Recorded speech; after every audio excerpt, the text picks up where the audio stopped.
Essentials Thiruvanmiyur welcomes you with a stunning offer. All skin service up to 50%, all air service up to 20%. Terms and conditions apply. For booking appointments, 9840677057. உலகெங்கிலும் இருக்கும் retro ஆன்மீகம் நேயர்கள் அனைவருக்கும் வணக்கம். நான் உங்கள் ராம்ஜி. வருகின்ற ஆகஸ்ட் மாதம் புத பகவான் சிம்மத்திற்கு செல்லுகிறார். ஆகஸ்டோட எண்டில் போறாருங்க. ஆகஸ்ட் 3rd வீக்கில் போறார். சிம்மத்திற்கு செல்லுகின்ற புத பகவானால் ஏற்படக்கூடிய நன்மைகள் என்ன? புதாதித்ய யோகம் என்று ஒன்று உருவாக போகிறது. ஏன்னா சூரியன் சிம்மத்தில் ஆட்சி பெற்று அமர்ந்திருக்கிறார்.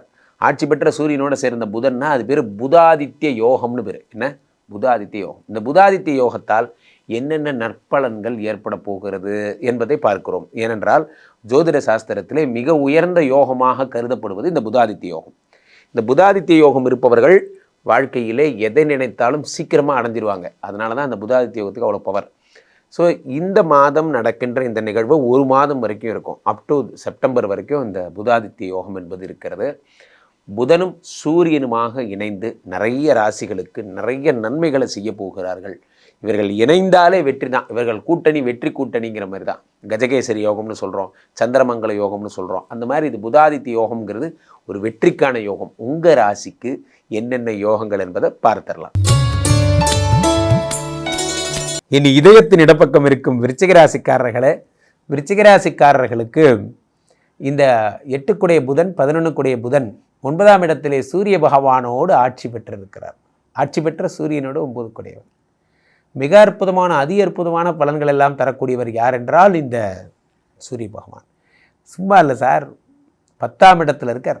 10 ஆட்சி. 10லே ஒரு பாவி இருந்தால் அரசனை போல் யோகம் உண்டு. 10ல் ஒரு பாவி இருந்தாலே அரசனை போல் யோகம் உண்டு. அப்போ 10 ஆட்சி பெற்றா என்ன ஆகும்? 10 ஆட்சி பெற்றா அடிதடி அதிரடி சரவெடின்னு சொல்லலாம். இந்த 10ஆம் இடத்துக்குடையவன் ஆட்சி பெற்று அமர்கிறான். இந்த 10 என்பது என்ன? சாதாரண விஷயம் அல்ல. இந்த 10 என்பது என்ன?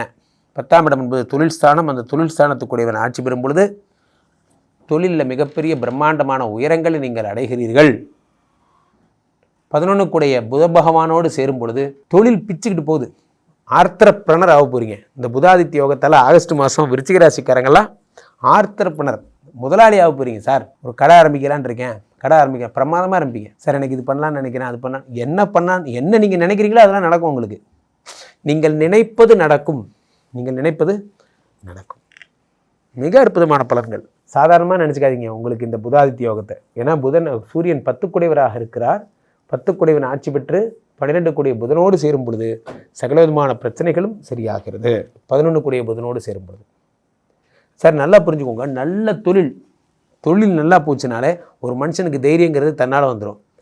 செய்யும் தொழிலே தெய்வம் என்போம், தினம் வேர்வை தீர உழைத்திடுவோம் சொல்கிறாங்க.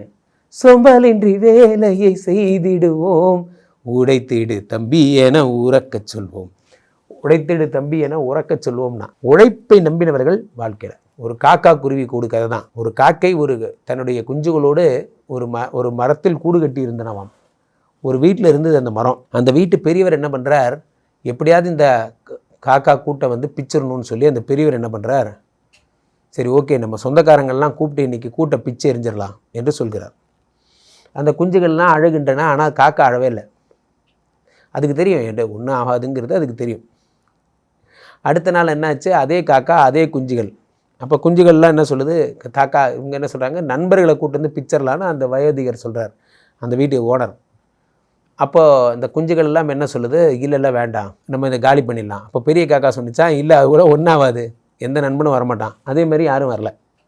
3ஆவது தினம் அந்த வயோதிகர் என்ன பண்ணுறாரு, இந்த கூட்டை நானே போய் பிச்சரிஞ்சிடறேன், இப்போ என்ன எனக்கு நானே போய் பிச்சரிஞ்சிடறேன் என்று நினைக்கிறார். அவர் சொன்ன உடனே என்ன ஆகிடுது, காக்கா பயந்துருச்சான். அப்போ குஞ்சுகள்லாம் கேட்டுச்சான், என்ன நீ பயப்படுற, இதனால் வரைக்கும் வந்த இளைஞர்களோ சொந்தக்காரங்களோ நண்பர்களோ ரொம்ப பலசாலிகள், அவர்களை பார்த்து நீ பயப்படலை. ஆனால் ஒரு சாதாரண ஒரு வயோதிக வீட்டுக்காரர் அவரை பார்த்து பயப்படுறதுக்கு அந்த காக்கா சொன்னிச்சான், இது வரைக்கும் அவன் மற்றவங்கள நம்பினான், இப்போ அவன் தன்னை நம்ப ஆரம்பிச்சிட்டான். உலகில் தன்னை நம்புகின்ற ஒருவனை இந்த உலகின் எந்த சக்தியாலும் ஒன்றும் செய்ய முடியாதுன்னு சொல்கிறாங்க. உலகில் தன்னை நம்பும் ஒருவனை உலகின் எந்த சக்தியாலும் ஒன்றும் பண்ண முடியாது சார். விவேகானந்தர் சொல்கிறார், ஒரு லட்சியத்தை நோக்கி உறுதியாக செல்ல வேண்டும் என்று நினைப்பவனை உலகின் எந்த சக்தியாலும் ஒன்றும் பண்ண முடியாதுங்கிறார். லட்சியத்தை நோக்கிய பயணம் அவர் பண்ணுறார். அப்போ 10ஆம் இடத்துல சூரியன் ஆட்சி பெறும் பொழுது எப்படியாவது தொழிலில் இந்த தொழிலை நான் ஜெயிச்சு காட்டுறேன், நான் யாருங்கிறத காட்டுறேன் என்பதெல்லாம் ஏற்படுகிறது.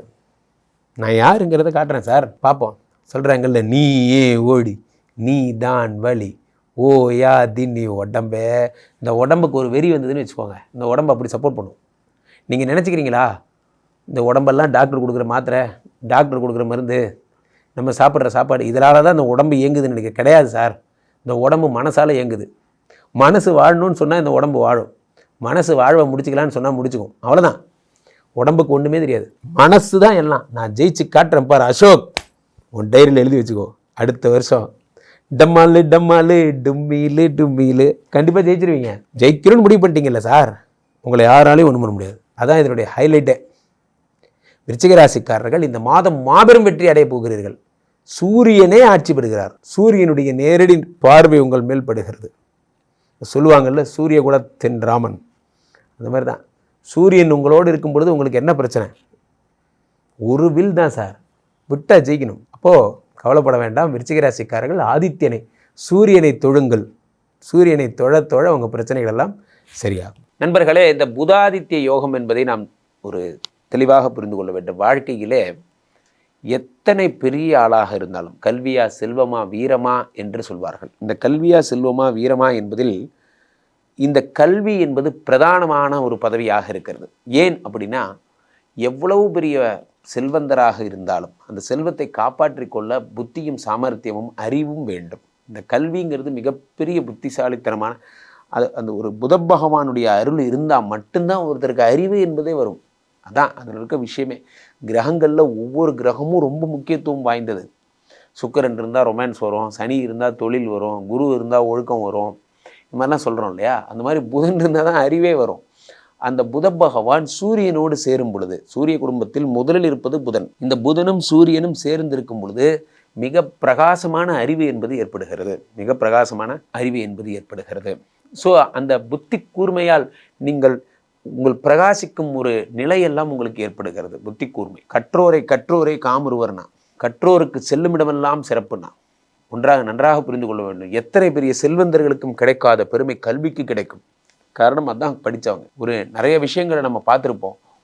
ஒரு பேஷண்ட் ஒருத்தர் வந்து ஒரு பணம் வாங்கிட்டு ஒருத்தர் சீட்டுக்கு சேர்த்துருப்பாங்க, டாக்டர் சீட்டுக்கு பணம் வாங்கிட்டு சேர்த்துருப்பாங்க. ஒரு வாட்ஸ்அப் காமெடி பார்த்தேன் இதை. அப்போ கொண்டு போய் அவரை இதில் அட்மிட் பண்ணுவாங்க. அவங்க அம்மாவை, யார் பணம் வாங்கினவர் அவரோட அம்மாவை அட்மிட் பண்ணுவாங்க. ரொம்ப பிஸியாக, ஐயோ டாக்டர் காப்பாற்றுங்க, எப்படியாவது எங்கள் அம்மாவை காப்பாற்றுங்க என்று சொல்லி பெறுவாங்க. வெளியே வர்றது யாருன்னு பார்த்தா, இவர் பணம் வாங்கிட்டு அட்மிஷன் கொடுத்தாரே அந்த கேண்டிடேட் தான் வெளியே வருவார். அப்போ இவருக்கு பார்த்தா தெரியும், அவருக்கு அவ்வளோ அறிவு கிடையாதுங்கிறது இவருக்கு நல்லா தெரியும். ஏன்னா இவர் தான் அவர் டாக்டர் கொடுத்ததே. அப்போ அவசரமாக தூக்கிட்டு ஓடுவாங்க பக்கத்தில் இருக்கிற ஒரு சாதாரண ஹாஸ்பிட்டலில். அங்கே புத்திசாலி டாக்டர் ஒருத்தர் வருவார். என்றுமே ஒன்று புரிந்து கொள்ளுங்கள், பணம் எதையும் ஜெயிக்காது, அறிவு மட்டும்தான் ஜெயிக்கும். அவங்க அம்மாவை கொண்டு போய் நல்லா படித்த டாக்டர்கிட்ட சேர்த்துனதுக்கப்புறம் தான் அவருக்கு ஒரு திருப்தியே வரும். இது மாதிரி நிறைய சொல்லலாம். போலி இன்ஜினியர்கள், போலி டாக்டர்கள், போலி நிறைய பேர் இருக்காங்க. இதற்கெல்லாம் காரணம் புதன் என்னும் ஒரு கிரகம் இல்லாதது தான். புத்தி இல்லைன்னா அவர்களால் ஷைனாகவே முடியாது. ஆனால் புத்தியோடு இருப்பவர்கள் எங்கே போனாலும் ஷைன் ஆயிடுவாங்க. நம்ம எவ்வளோ பெரிய கஷ்டம் வந்தாலும் அவர்கள் அறிவு அற்றம் காக்கும் கருவி, செருவார்க்கும் உள்ளளிக்கல் ஆகா அரண்னா. அறிவை மட்டும்தான் இந்த உலகத்தில் திருடர்களால் திருட முடியாத ஒரு சொத்து எது? அறிவு. அந்த புதனும் ஆதித்யனுமாக சேர்ந்து பெரும்புகழை தரப்போகிறார்கள். இந்த புதாதித்ய யோகம் உங்கள் ராசிக்கு எந்த இடத்தில் இருக்கிறதோ அந்த இடம் மதிப்புக்குரியதாகவும் கௌரவத்திற்குரியதாகவும் மாறப்போகிறது. ஜாதகத்தில் இமீடியட்டாக பலன் தர்ற கிரகம் குட்டி கிரகம்னு பேர் தான் புதன். சின்ன கிரகம், 88 நாள் தான், ஒரு வருஷமே அதுக்குள்ளே முடிஞ்சு போயிடும். சின்னோண்டு கிரகம். ஸோ அந்த சின்ன கிரகம் இந்த புதனும் ஆதித்யனோட சேரும் பொழுது டக்கு நடந்துருது விஷயங்கள். அதனால தான் இந்த சின்ன கிரக பயிற்சியெல்லாம் நம்ம முக்கியத்துவம் கொடுக்குறோம். நம்ம ரெட்ரோ ஆன்மீகத்தில் நம்ம ஒரு விஷயத்தை ரொம்ப முக்கியமாக பார்க்குறோம். சின்ன கிரகம், புதனுடைய பயிற்சி, செவ்வாயோட பயிற்சி எல்லாத்துக்கும் முக்கியத்துவம் தரோம். அவ்வகையில் உங்களுக்கு இந்த புதாதித்ய யோகம் பலவிதமான நன்மைகளை தரப்போகிறது. கீழே போயிட்டு இருக்க இந்த 2 நம்பரை கூப்பிடுங்க. உங்களுடைய சொந்த ஜாதகத்தை பார்த்து கொள்ளுங்கள். உலக புகழ் வாய்ந்த நமது ஸ்ரீமடத்திலே தினசரி நடக்கின்ற விஷ்ணுமாயா ஹோமங்களில் கலந்து கொள்ளுங்கள். விஷ்ணுமாயாக்கு இந்த ஸ்ரீமடத்தில் மட்டும்தான் 5 அடி பெரிய உயர சிலை இருக்கிறது. நேரில் வாருங்கள். உங்கள் பிரச்சனைகள் எல்லாம் சரி செய்து கொள்ளுங்கள். மீண்டும் ஒரு நல்ல பதிவில் சந்திப்போம். நன்றி, வணக்கம்.